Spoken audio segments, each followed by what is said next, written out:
Friends, welcome to ePathshala EPIL in linguistics. Today we are going to discuss the nature of control structures in South Asian languages. As you know, South Asian languages have control structures where you have an infinitive as the embedded verb, and you have a matrix subject which is co-indexed with the embedded subject. So the controller in the matrix subject controls the embedded subject and not vice versa. That is, it is the controller which C commands the matrix embedded subject, and it is the embedded subject that cannot C command the controller. This is what we call the phenomenon of asymmetric C command. In this unit, we are going to discuss the nature of control, and we are going to discuss the nature of forward control, backward control. And backward control is a phenomenon which many of you might not have been familiar with. Forward control is a phenomenon, as I am going to explain to you right now, which most of you are familiar with from your syntax classes. So in backward control, we will go to the details later. We will provide why we have to posit the phenomenon of backward control in South Asian languages. Many languages have, almost all the languages have forward control, but very few languages have backward control, but that needs to be accounted for. Okay. So we study the nature of non-finite clauses where the embedded verb is an infinitive and they are embedded in a higher clause. We mainly in this chapter focus on the nature of non-finite verb in Dravidian and Tibeto-Burman languages to study backward control. What is control? There are complement clauses, as you know, that contain a finite complementizer, like the that in English or the key in Hindi, right? So, or Endru or Ani in Endru in Tamil, Ani in Telugu. So you have a complementizer that may occur either to the left or to the right of the embedded clause, and the verb in these constructions, in the finite complementizer constructions, the verb is invariably plus finite. In the non-finite clauses where you have a matrix subject and the embedded subject is a null pro, then the matrix verb is plus finite, but the embedded verb is minus finite. So the embedded subject is, as you know, is what we call the big pro, PRO, pronounced as big pro, big PRO, said as big pro. Let's take an example from English. Mary wants to marry a millionaire. In this sentence, Mary is the matrix subject. Notice that you have two verbs, want and marry, which means you should have two subjects. But in the embedded subject, there is no, in the embedded sentence, there is no overt subject at all. There you can see a big pro in the embedded clause. Let's take an example from Hindi or Urdu. Ruchika एक अमीर आदमी से शादी करना चाहती है. Ruchika wants to marry a rich person. So Ruchika wants, what does she want? To marry a rich person, which is the embedded object, which is a sentence, embedded sentence. So the subject of the embedded sentence is a big pro, and shadi karna is a non-finite verb. So you have Ruchika एक अमीर आदमी से शादी करना चाहती है. Since the controller is in the matrix clause and the controllee is in the embedded clause, we call this as forward control.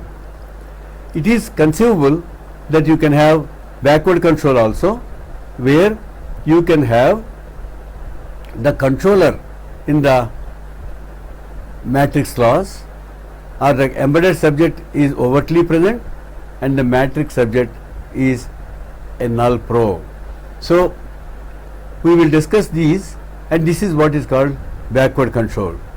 And normally the controller is invariably in forward control structures is non-overt, and it is generally assumed to be uncase marked and ungoverned. However, we are going to show that in Dravidian languages the controllee can be case marked, that is the big pro can be case marked. We are going to discuss that in a minute.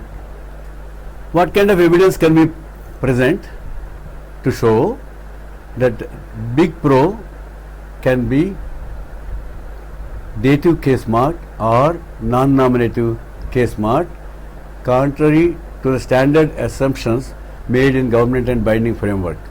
So when you say Mary wants to marry a millionaire, big pro is uncase marked.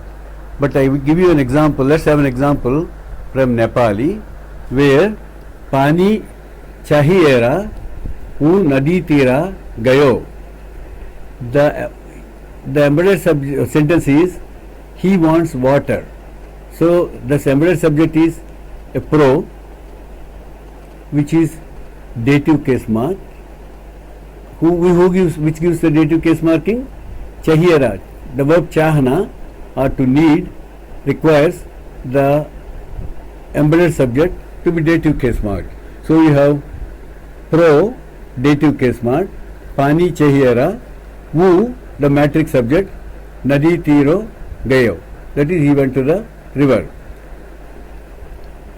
As we said earlier, in forward control the matrix subject C commands the embedded subject, that is the controllee. The controller C commands the controllee, which is pro, and the embedded subject cannot C command the matrix subject.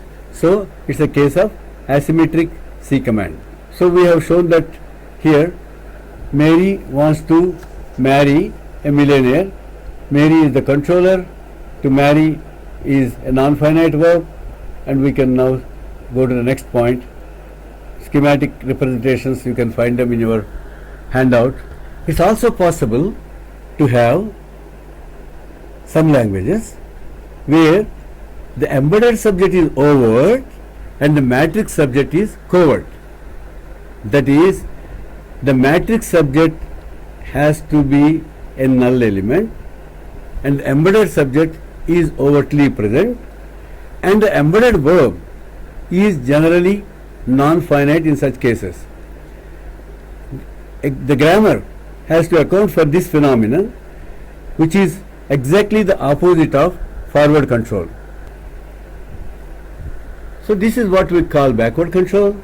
Backward control is a parametric variation that universal grammar permits as an alternate choice to forward control, or as we are going to demonstrate today, that it could be the only choice in some constructions in languages such as Telugu, Tamil, Kannada, Malayalam, and possibly in other Dravidian languages, when you have a time expression in the matrix clause. So what are the languages that exhibit? So we are going to focus our attention today on backward control. So what are the languages that exhibit backward control? Indo-Aryan languages: Assamese, Konkani, Marathi. Dravidian languages: Kannada, Tulu, Malayalam, Tamil, Telugu and Tulu. Tibeto-Burman, Mizo, Rabha, etc. Astro-Asiatic, we don't have any idea, data to support or not to support whether Austroasiatic languages have backward control or not. Definitely Munda languages, Khasi does not have. Khasi is a Mon-Khmer language, and Munda language also we don't have any data available. Now let us come back to our point to see what evidence can be present to show that big pro can be case marked contrary to the standard assumptions that pro is uncase marked and ungoverned. Let's take this data from Telugu. The Telugu sentence is, the translation is, the teacher went home having not felt well. Having not felt is a conjunctive participle construction in Telugu, and in all Dravidian languages, where the teacher went home is the matrix clause, having not felt well is the embedded clause. So let's look at the Telugu sentence. Master garu pro ఒంట్లో బాగోక ఇంటికి వెళ్ళిపోయారు. The teacher, big pro, ఒంట్లో బాగోక, not feeling well, ఇంటికి, home, to, వెళ్ళిపోయారు, left. Now, not feeling well is a predicate that requires a dative subject. So in Telugu, as you can see, that the embedded subject is a null element, and it is what we call is a big pro, and that big pro, if it were to be overt in a sentence, it is going to be a dative case marked NP. This kind of evidence can be adduced from other languages too. Icelandic is another language where you have dative case marked pros, like in Telugu or other Dravidian languages. Now let's go to the case of backward control. In Telugu, the same sentence can be said without any difference in meaning, where the matrix subject is a null element and the embedded subject is overtly present. Recall that the predicate not feeling well, ఒంట్లో బాగోక, requires a dative subject. However, as you can see in sentence number 4, let me read it for you. Master gariki ఒంట్లో బాగోక, small pro, 0, ఇంటికి వెళ్ళిపోయారు. So ఇంటికి వెళ్ళిపోయారు, that వెళ్ళిపోవు to go requires a nominative subject. That nominative subject is not overtly present. Not feeling well requires a dative subject. So Master garu, the teacher, is dative case mark.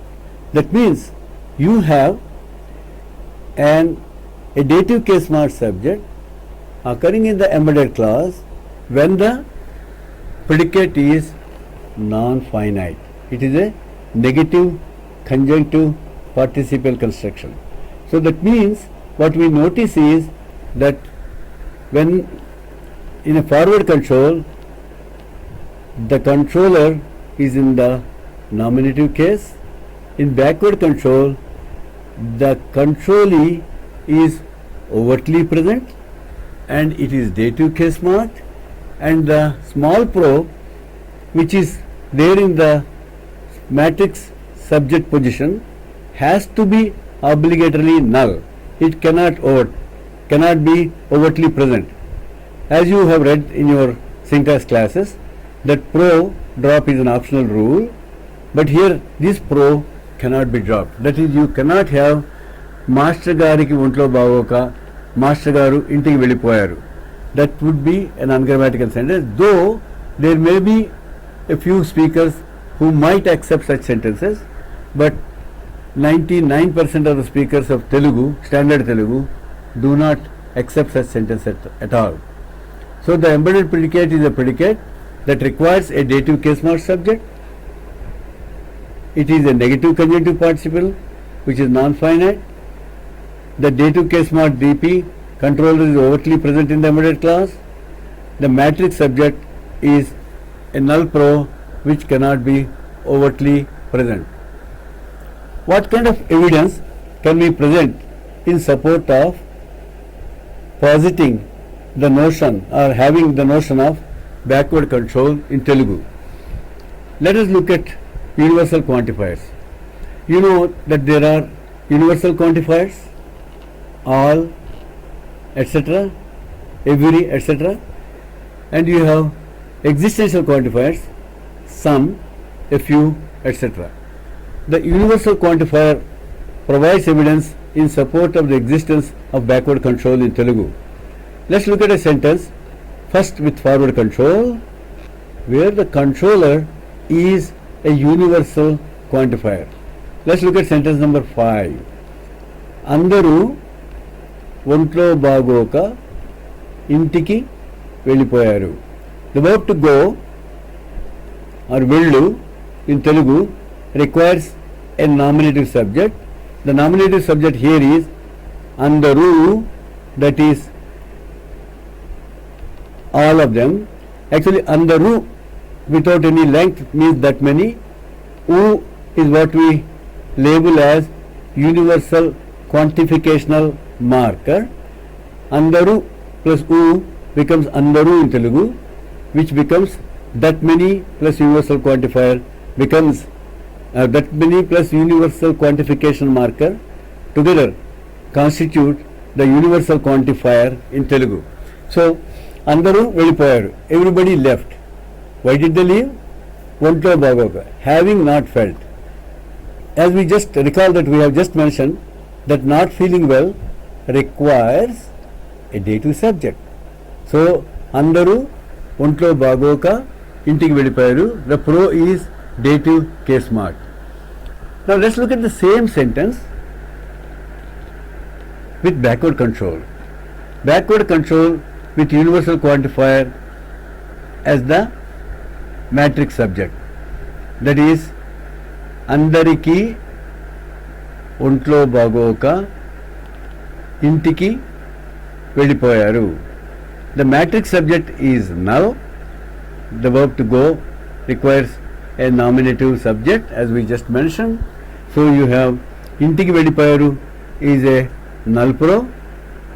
Andariki ontlo bagoka, andariki is a universal quantifier, that is dative case marked, and it is dative case marked because the verb having not felt well requires a dative case marked subject. So you have a backward control sentence here where you have a matrix subject in one case in forward control overtly present, in backward control it is a dative case marked NP overtly present, that is overtly present, and in both the cases it is the same universal quantifier that is overtly present in the former in the forward control sentence, in the later in the backward control sentence. The next piece of evidence that we can present is negative polarity items in Telugu. You know what negative polarity items are. Negative polarity items are like, he hasn't come yet, I haven't even seen that, where yet is a negative polarity item that requires the presence of a negative. Unless the negative is there, the sentence is not grammatical, as you know. You cannot say he has come yet, right?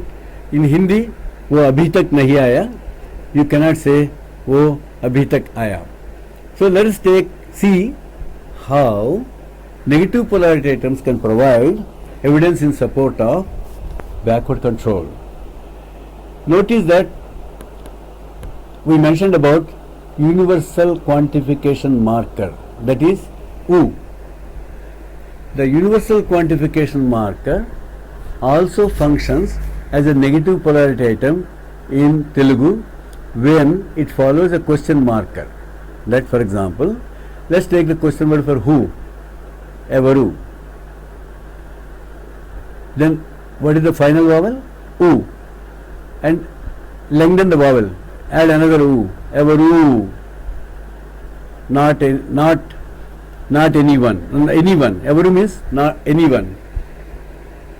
Eppudu, when. Eppudu, any time.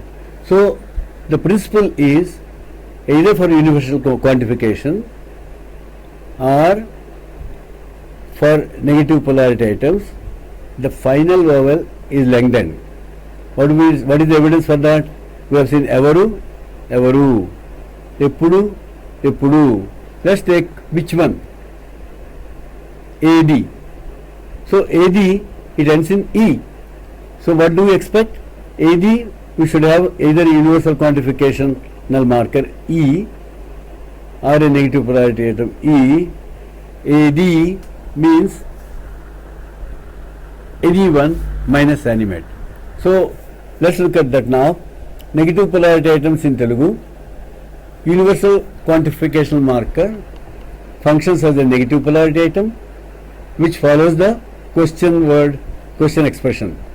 Evaru in Telugu, as we mentioned, constitutes evaru in Telugu constitutes a negative polarity item which is equivalent to the English expression anyone. So if you want to say no one came, evaru plus u ra come ledu, not evaru raledu, no one came. You cannot say in Telugu evaru vacharu. Why? Because the u, which is a negative polarity item, requires a negative to be overtly present in the sentence. Now let us look at sentence number 7. Evaru ontlo bagoka tindi telledu. Now let us see, evaru is a negative polarity item, as we have just mentioned, and it is in the position of the matrix subject, and it has a pro that is co-indexed with it. Anyone did not eat as they did not feel well. That means no one ate as they did not feel well. Now you have ontlo bagoka is the embedded subject, embedded verb, which requires a pro because it is a negative conjunctive participle. So evaru ontlo bagoka tindi food tinaledu. You have a negative polarity item in the matrix clause, and you have a negative in the matrix clause, and the negative C commands the negative polarity item. Therefore the sentence is perfectly grammatical in Telugu. Now let's go to sentence number 8, where, as we mentioned, there could be a corresponding case of backward control in Telugu. So let's take backward control with an NPI as the embedded subject. Now you have evariki ontlo bagoka tindi tinaledu. You have evariki, which is a dative case marked subject, because not feeling well requires a dative case marked subject. So evariki, ki is lengthened. Ki is the dative in Telugu. When it is lengthened, that becomes an NPI. Evariki, evariki ontlo bagoka tindi tinaledu. No one ate having not felt well. We are going to show now that backward control is an obligatory phenomenon in Telugu, and the corresponding sentence in forward control is not grammatical. So backward control, there are cases where you have backward control but you don't have a corresponding structure with forward control. This we are going to prove with the help of negative polarity items. Let's take a sentence such as 9. The translation would be, everyone is suffering here as they, obviously he or she, did not feel well. Ikkada, here, evariki is to whom, evariki is a negative polarity item, evariki, anyone, ontlo bagoka, not feeling well, chala బాధపడుతున్నారు, they are suffering. Now evariki is the subject of the embedded clause, that is dative case marked, and it carries a negative polarity item. Ontlo bagoka is having not felt, not is a negative, so the negative occurs in the embedded clause, and the negative C commands the NPI. Therefore sentence 9, where you have an NPI subject that is formed out of a question expression in the embedded clause, and the negative C commanding the NPI in the embedded clause, is perfectly grammatical. Now let us look at the corresponding forward control sentence. What is the condition for a negative polarity item to occur? The negative polarity item must be C commanded by n negative. If you don't have that condition satisfied, your sentence will be ungrammatical. So the corresponding forward control sentence is what you find in sentence number 10.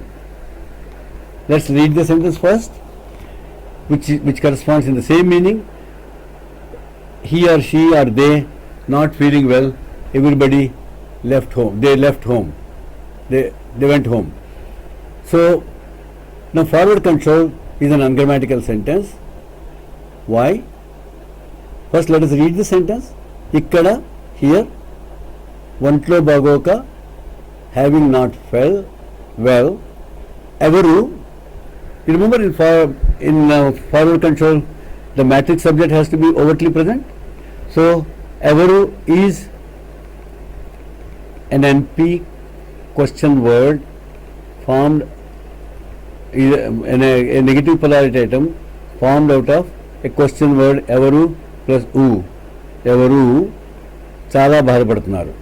They are suffering a lot. So not having felt well, everyone is suffering a lot. Now your embedded subject is null. It's a big pro. And your matrix subject is an NP that contains a negative polarity item. And when you have a negative polarity item in the matrix clause, what do you require? There should be negative in the matrix clause that C commands it.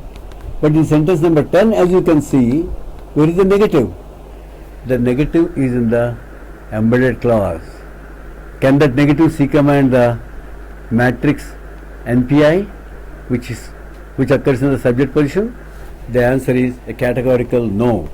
That is, the negative in the embedded clause cannot in no way C command the NP that contains the NPI in the matrix clause. Therefore, sentence number 10 is ungrammatical.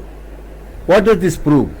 This proves that there may be cases where you have a sentence with backward control and the corresponding sentence with forward control may not be there at all. Now let me proceed further and to give you some evidence for backward control from a different language family, which is a Tibeto-Burman family. We have seen so far Dravidian languages. The facts that I mentioned are applicable to any Dravidian language. Now we are going to look at Mizo, a Tibeto-Burman language spoken in Mizoram and in some parts of Assam and in other areas. So in Mizo, the controller occurs not in the matrix clause but in the embedded clause in backward control sentences. And Mizo has a very distinct phenomenon where the verb contains two forms. What are the two forms? One is a finite form and another is a non-finite form, which is morphologically different from the finite form. Let's take the verb like sit. You can see on your screen or in your notebook, chew. Chew is sit, finite, and is said with high tone, and the non-finite form will be chut. Suppose he sat. What would you expect the verb to be? A chew. He sat. But he wants to go. He wants to sit. To sit will be the verb that you expect there will be chut. This alternation between a finite verb and a non-finite verb is termed as stem 1 and stem 2 alternation in Kuki-Chin languages. There are many Kuki-Chin languages, maybe almost all of them, which contain the stem 1 and stem 2 distinction. For example, you have Thado, you have Ahmar, and many other languages, Zhao, where you find a distinction in the form of the verb between a finite form and a non-finite form. Let's look at a sentence with forward control from Mizo. In sentence number 2a, Zava wants to sit on the bench. Zavan chut lenga, chut adu. The matrix verb is do, which is want, which is transitive plus transitive. So it requires a dative subject. So you have Zava, which is Zava is ergative case mod, Zavan. Then Zavan adu, Zava wants. What does he want? Chut lenga a, on the bench. Chut, to sit. Chut is minus finite. And you have a big pro as the embedded subject. So let me read the sentence for you. Zavan chut lenga a, chut azu. Zava wants to sit on the bench. Let us look at the corresponding sentence, corresponding structure with backward control. In backward control, what did we say? It is the embedded subject that is overtly present, and the matrix subject is null. We have indicated the matrix a null element there with a kind of reverse triangle, as you can see in sentence number 2b. Now, let me read the sentence for you. That is sentence number 2b. Zava chut lenga achu du. Now, where is your S2? Zava chut lenga achu. What is the verb to sit? The verb to sit is minus finite, plus finite, but minus transitive. So, does it require a negative marker? The answer is no. So, Zava, which is the embedded subject, cannot carry a negative marker because the verb, embedded verb, chu, sit, is minus transitive.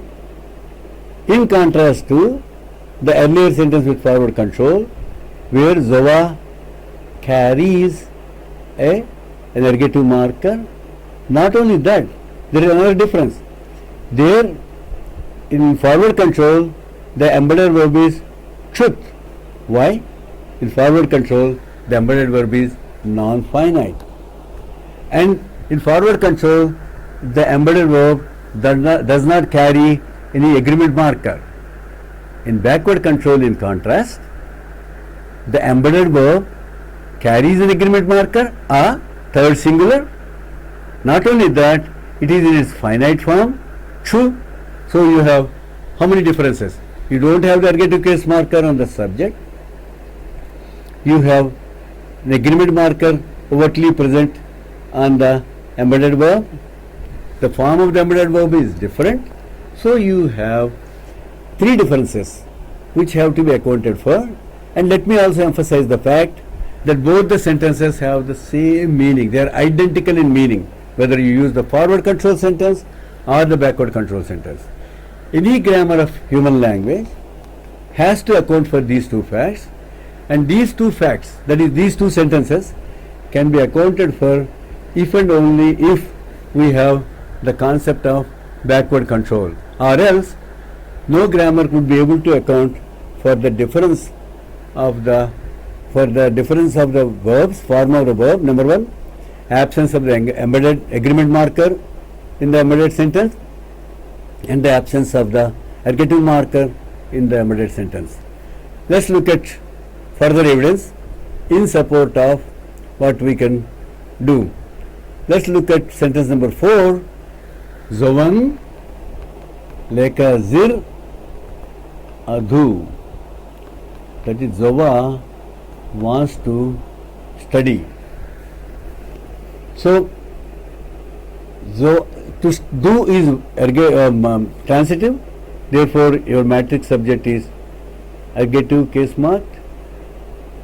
Leka zir, zir is study, and zir is a minus finite form, and all minus finite verbs are normally with low tone, and plus finite verbs are with high tone. Notice that zir does not carry an agreement marker. Why? Because the embedded subject is a null element. In Mizo and other cookie chain languages, When the subject is not overtly present, the verb cannot carry an agreement marker at all. So let me read the sentence for you. Mizo, forward control. Zovan leka zir adu. Now let us look at the corresponding backward control sentence. Zovan leka azir du. What are the differences? Number one, you have a negative case marker with the embedded subject. Since the embedded subject is overtly present, you have agreement on the embedded verb, and you have zir, study, is with high tone, and it's a minus finite form, plus finite form. So you have Zaman, Leka, Azir, Du. Now let's take a sentence where you have an embedded verb which is minus transitive. What do you expect here?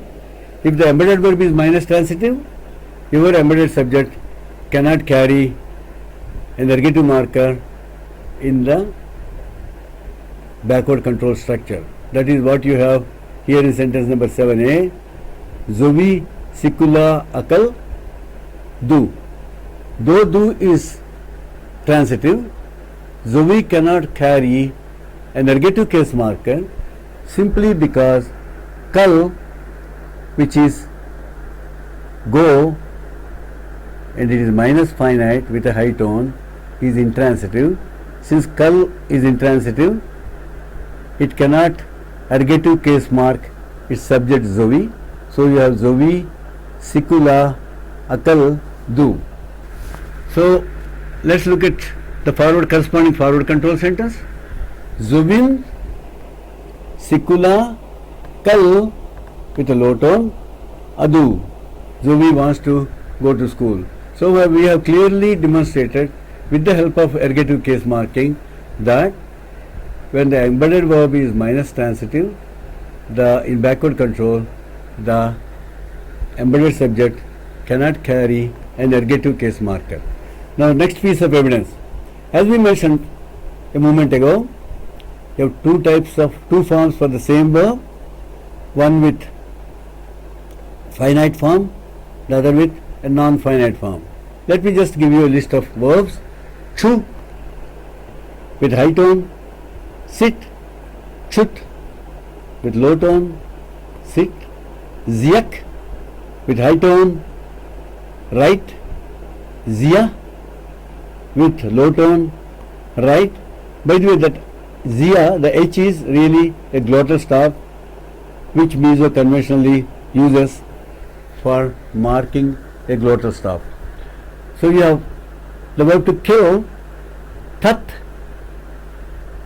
transitive plus finite, tha, transitive minus finite, thok, work, is plus finite, tho, work, is minus finite, and all minus finite forms recall that they have low tone. Dong plus finite is the same form again, dong.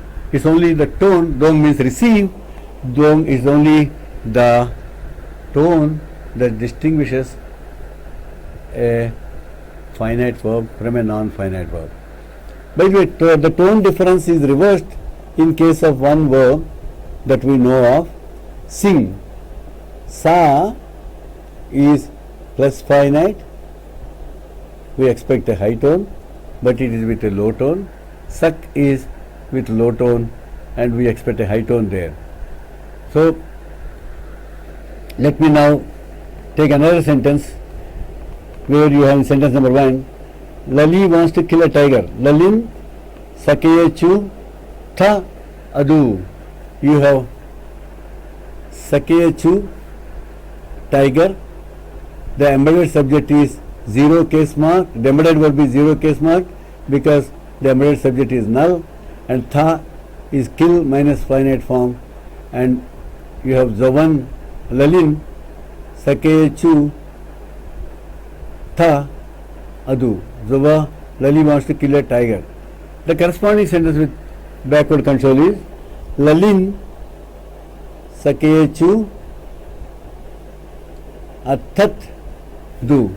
You can see A occurs on the embedded verb because the embedded subject is overtly present, which is ergative case mark, and Tat has a different form from Tha, which is non-finite.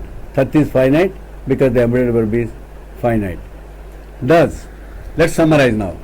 In this unit, we have discussed the notions of forward control and backward control.